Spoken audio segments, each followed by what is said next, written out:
Hi friends, இன்றைக்கி ஐயனார் துணை பார்ப்போமா? வாங்க பார்க்கலாம். என்ன நடக்குதுன்னு பார்த்தீங்கன்னா, சந்தா வந்து சேரன் அண்ணன் கூட பேசிக்கிட்டு இருக்காங்க. பேசிகிட்டே இருக்கையில், நீங்கள் என்ன பண்ணுறீங்க, சாப்பிட்டீங்களா, வச்சிங்களான்னு கேட்குறாங்க.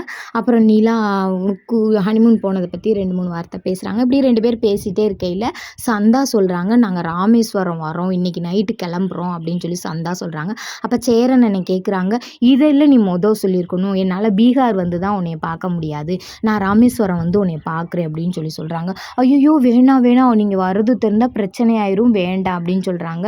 சொல்லிக்கிட்டு இருக்கையிலே பார்த்தீங்கன்னா சந்தாவை அவங்க வீட்டில் கூப்பிட்றாங்க. கூப்பிட்டோன்னே ஃபோனை கட் பண்ணிவிட்டு சந்தா வந்து உள்ளே போயிடுறாங்க. உள்ளே போனோடனையும் அண்ணன் அடுப்படியிலேருந்து உள்ளே வராங்க. உள்ளே வரையில் நிலா வேலை பார்த்துக்கிட்டு இருக்காங்க. வேலை பார்த்துக்கிட்டு இருக்கையில் நிலா உனக்கு நான் டீ போட்டு வரவாமா அப்படின்றாங்க. அண்ணே நான் இப்போ தானே டீ குடித்தேன், எனக்கு வேணானே அப்படின்றாங்க. சரின்னு சொல்லிட்டு நிலா நான் இப்போ தான் சந்தாட்ட பேசினேன் அப்படின்னு சொல்லி சொல்கிறாங்க.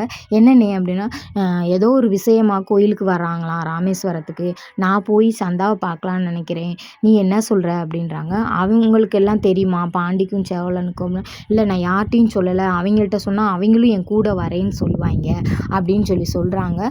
சரி நான் மட்டும் போயிட்டு வரேன் சந்தா, சாரி நிலா, நீ யார்ட்டையும் சொல்லாத நிலா அப்படின்னு சொல்லி சொல்கிறாரு. சரி நின்ற 2 பேர் பேசிகிட்டு இருக்கலே பார்த்தீங்கன்னா சோழன் உள்ளே வந்துடுறாரு. உள்ளே வந்த உடனேயும் என்னமோ பேசிகிட்டே இருந்தீங்க, என்னையை பார்த்தோன்னே கட் பண்ணிட்டீங்க அப்படின்னு சொல்கிறாங்க. நீங்கள் பாடின பாட்டு அவ்வளோ தூரம் எங்களை அப்படியே காதுக்கு குளிர்ச்சியாக இருக்குந்துச்சு, அதனால தான் நாங்கள் கட் பண்ணிட்டோம் அப்படின்னு சொல்லி சொல்கிறாங்க.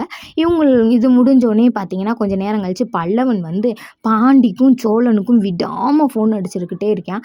அடிச்சோன்னே இவங்க 2 பேரும் என்னமோ ஏதோன்னு பயந்துக்கிட்டு ஓடி வராங்க. ஓடி வந்து என்னன்னு கேட்டால் 5 மணிக்கு நம்ம தான் டிவி வாங்க போகிறோம்னு சொன்னோம்ல, இன்ன வரைக்கும் என்ன செய்கிறீங்க, இதுதான் மேட்ராடா, நான் என்னமோ ஏதோன்ட்டு ஓடி வந்தேன்டான்னு பாண்டி சொல்கிறாப்புல. அப்புறம் பார்த்தீங்கன்னா எல்லாரும் கிளம்பிக்கிட்டு இருக்க போகையில் பார்த்தீங்கன்னா நடேசன் வந்து வேன் வாங்கியிருந்தார்ல, அதுக்கு வந்து ரோட்லையே காசு கேட்டிருப்பாங்க. அப்போ இவர் விரண்டாவாதமாக பேசியிருப்பார். பேசையில் அவங்க என்ன சொல்லிட்டாங்கன்னா, இவன்கிட்ட பேசுகிறது வேஸ்ட்டு, நம்ம போய் வீட்டில் போய் கேட்டுக்கலாம் அப்படின்னு சொல்லி வீட்டுக்கு வராங்க. வீட்டில் வந்து காசை கேட்குறாங்க. கேட்டு சண்டை நடக்குது.